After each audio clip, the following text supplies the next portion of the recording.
আসসালামু আলাইকুম রহমতুল্লাহি ওবরকাতুহু। সম্মানিত দর্শক, আমাদের দেশে ট্রাম্প কার্ড খুবই জনপ্রিয়। বিএনপির জমানাতে একবার শেখ হাসিনা ঘোষণা দিলেন, অর্থাৎ আব্দুল জলিল, শেখ হাসিনার যিনি সাধারণ সম্পাদক ছিলেন আব্দুল জলিল, তিনি একটা নির্দিষ্ট তারিখ ঘোষণা করে বিএনপিকে ট্রাম্প কার্ড দেখাবেন, এরকম একটা ঘোষণা দিলেন। বলা হলো সেই দিন ঢাকা শহরে 1 কোটি লোক সমাবেশ ঘটাবেন, তারপর সেই বিএনপির পতন হবে, এবং ওটাই আব্দুল জলিলের সেই ট্রাম্প কার্ড।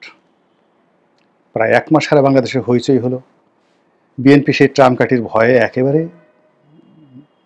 যত রকম ধরপাকড় আছে, রাজনৈতিক জুলুম অত্যাচার আছে, সব কিছু চালালো। ঢাকা শহরে যেন 1 কোটি লোক তো দূরের কথা, 1 লাখ লোক কোথাও সমাবেশ করতে না পারে, 1000 লোক দাঁড়াতে না পারে, তারা সর্বশক্তি দিয়ে সেই জিনিসটি নিশ্চিত করলো। এবং জলিল সাহেব যেদিন ঘোষণা দিলেন যে ট্রাম্প কার্ড দেখানো হবে শহীদ মিনারের সামনে, জাতীয় শহীদ মিনারের সামনে, 2-3 হাজার লোক দাঁড়াতে পেরেছিল কিনা আমার এখনো মনে নেই।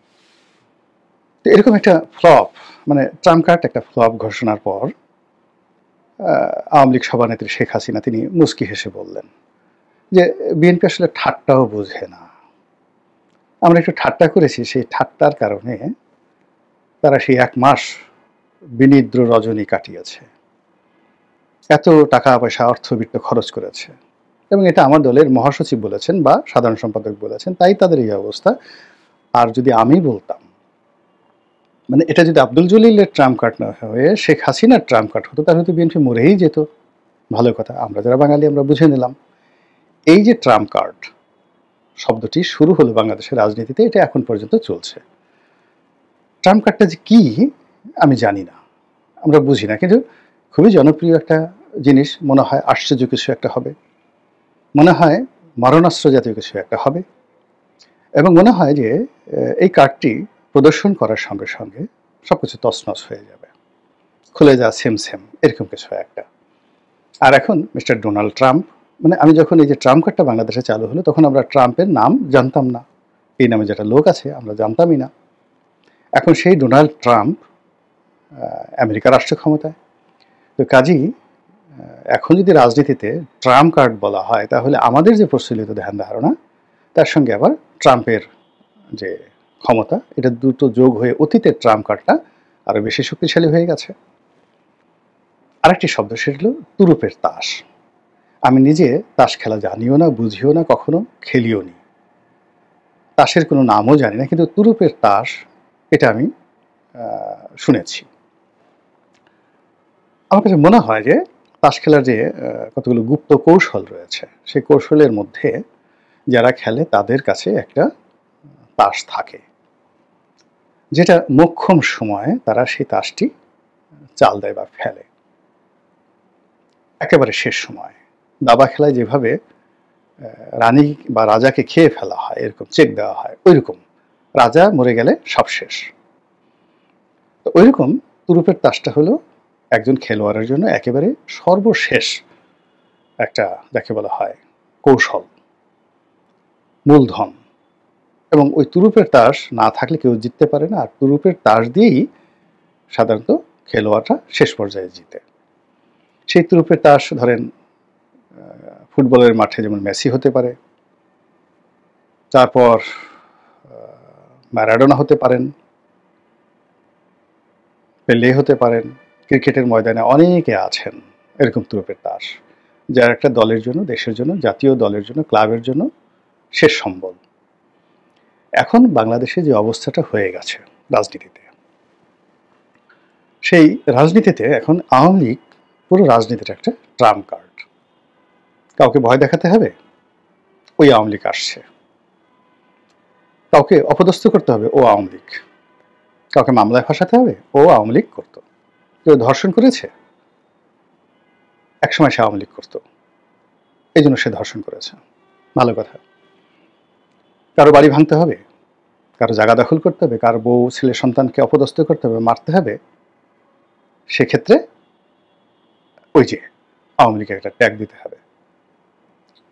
তাহলে এই যে আওয়ামী লীগকে প্রদর্শন করা, সামনে ঠেলে দেওয়া, এটা একটা অনেকের জন্য ট্রাম্প কার্ড হয়ে গেছে। যে কোনো লোককে এখন আপনি সরকারি কর্মকর্তা বলেন, বিচারক বলেন, সাংবিধানিক কর্মকর্তা বলেন, সাবেক আমলা বলেন, বুদ্ধিজীবী বলেন, তাকে যদি বলা হয় এই লোকটা আওয়ামী লীগ করতো, আওয়ামী লীগের দোসর, সঙ্গে সঙ্গে এটা তার মনে আতঙ্ক তৈরি হয়, আর প্রতিপক্ষ এটা একটা বিজয়ের হাতিয়ার। তো এই গেল কাউকে ট্যাগ দিয়ে অপদস্থ করে নিজে বিজয়ী হওয়ার জন্য এই আওয়ামী লীগ একটা ট্রাম্প কার্ড। 2 নম্বর হলো যে প্রতিপক্ষকে ভয় দেখানোর জন্য আওয়ামী লীগ আসবে, আওয়ামী লীগকে ঠেকাতে হবে, এবং আমরা যদি ঐক্যবদ্ধ না থাকি তাহলে আওয়ামী ফ্যাসিজম আবার চালু হবে।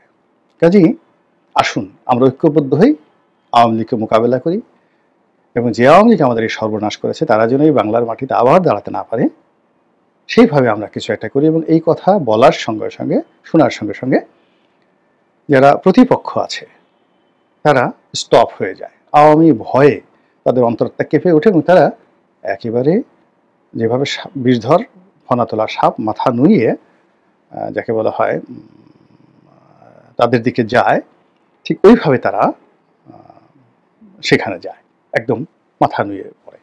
এই গেল আওয়ামী লীগের ট্রাম্প কার্ড। আরও ট্রাম্প কার্ড আছে, সেটা হলো আওয়ামী লীগের সঙ্গে ভারতের সম্পর্ক। দেশে টাকা পাচার আওয়ামী লীগ করেছে, যত অর্থনৈতিক আজকে দুরবস্থা, সরকারের প্রশাসনের ব্যর্থতা, তারপরে যে রাজনৈতিক যে টানাপোড়েন, যা কিছু হচ্ছে সব কিছুর মূলেই আওয়ামী লীগ, সব কিছুর মূলে আওয়ামী লীগ দায়ী।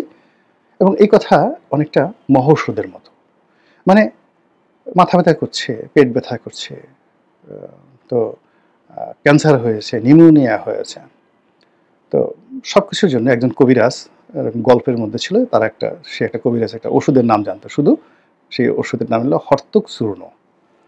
তো ডেলিভারি ব্যথা, স্বামী স্ত্রীর মধ্যে অমেল, যা কিছু হোক না কেন, তারা সেই হর্তুক চূর্ণ সেই কবিরাজ খাইয়ে দিত।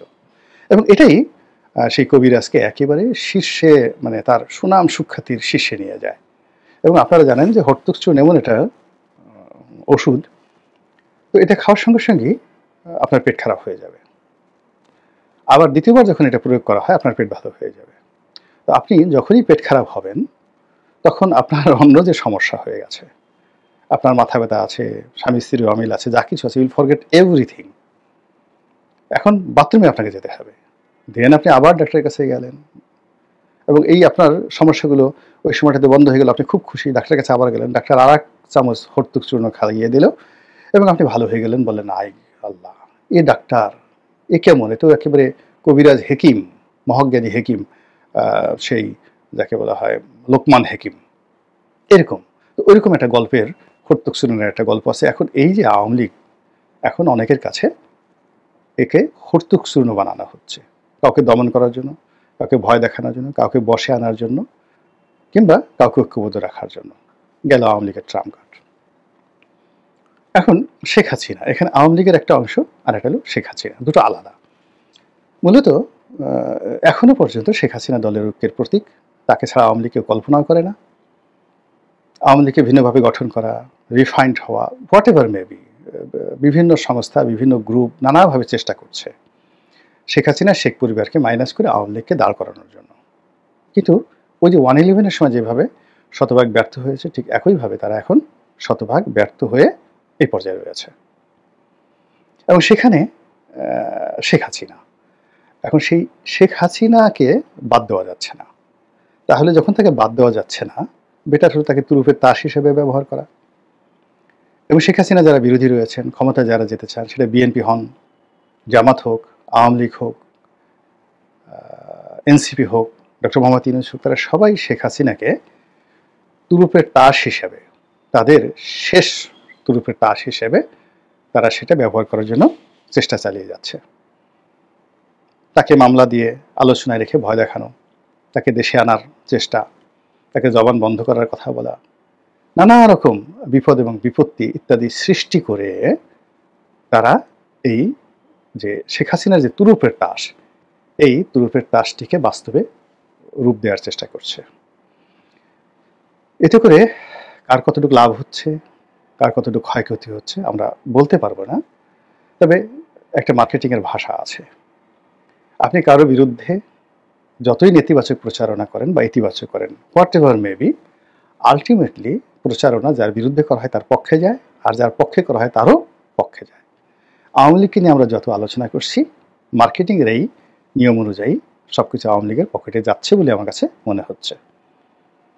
মহান আল্লাহ আমাদের সবাইকে হেদায়েত দান করুন, হেফাজত করুন। আসসালামু আলাইকুম রহমতুল্লাহি ওয়া বারাকাতুহু।